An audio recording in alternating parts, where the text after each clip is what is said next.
Ginoo, akong gipangita. Ayaw taguang imong naong kanako.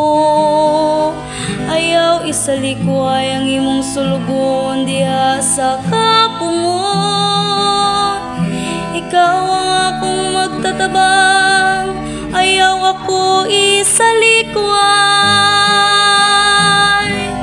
Ang Ginoo maoy akong kahayag, ug akong kaluwasan.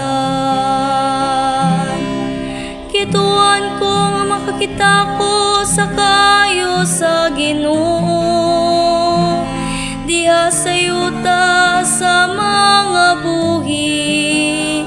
Paabuta sa walay kadlok ang Ginoo, pagmalikon sa kasing-kasing o pabuta